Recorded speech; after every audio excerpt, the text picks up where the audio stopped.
Hello, and thank you for watching Accelerate with Nerdio. In today's lesson, we're going to discuss the servers management portion of the Nerdio Admin Portal. So we'll talk about how you can create a server, we'll talk about managing servers, and we'll talk about autoscale. Go ahead and jump right into the portal here. We'll go to the servers blade. So this is going to be looking at the resource group in Azure that you provisioned into, and it will see those objects and display them here. We can see that we have a search bar up here that could be used to drill down by name. Let's see if we put DC in, we'll start to just see those servers with that naming convention. And we'll also see there is a view toggle, so I can hide or show stop servers if needed. If we're going to create a new server, I would simply click the Add New button.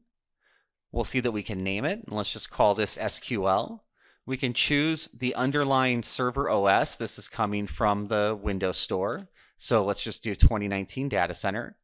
The OS disk type, let's go Premium SSD for our demo, and then the VM size. And keep in mind, right, when we think about getting servers ready for an environment, you could start with a low size and then very easily size it up as the workload starts to increase. And finally, if needed, I could place it in a different region.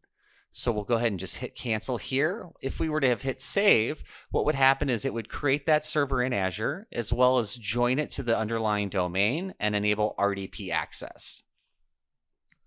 Now, assuming, right, that we've just built a new server or we've got existing servers to manage, what does that look like in the Nerdio Admin Portal? Well, from this view, we can see the name, the IP address internal, as well as the server OS version and the region it lives in.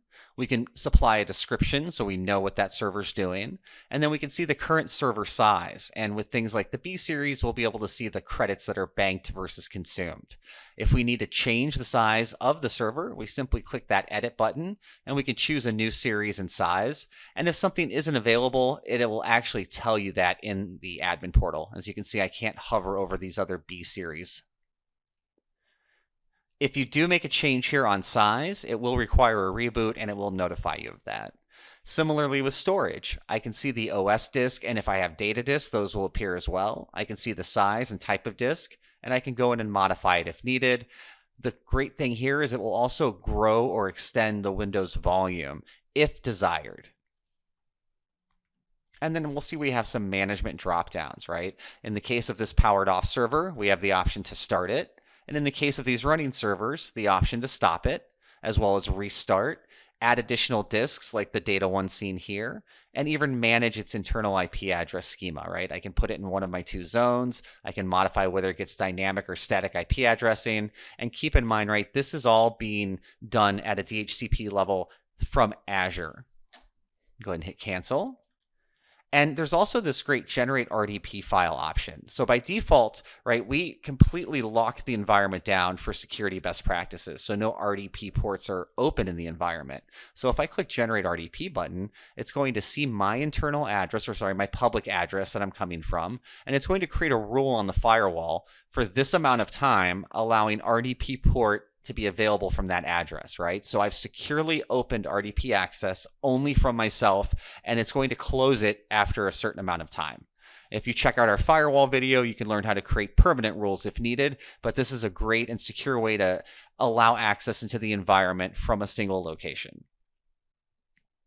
And that is really the nuts and bolts to general management of the environment and creating a server, right? Again, you can create it, you can resize it, you can add disks, you can restart it, power it down, all the things you would expect.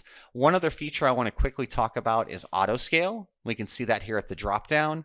Autoscale is the goal of being able to scale a server up and down. So that means that you want to define a period of time and a period of hours where that server either powers off or becomes smaller or larger. And there are multiple reasons why you might choose to use this feature. Again, you might want to have a resource that is at a large size during work hours and a small size off hours. Or maybe you have a test server that you want powered off over the weekends. Always consider the impact of having a server resize or power off in your environment. If it resizes, it's going to reboot. If it powers off, it's going to be off, right? So if there are communication pieces or, checks, monitors, things that are looking for these resources to be up and they're down, that can create some impact on the environment. I appreciate you taking the time to watch this video.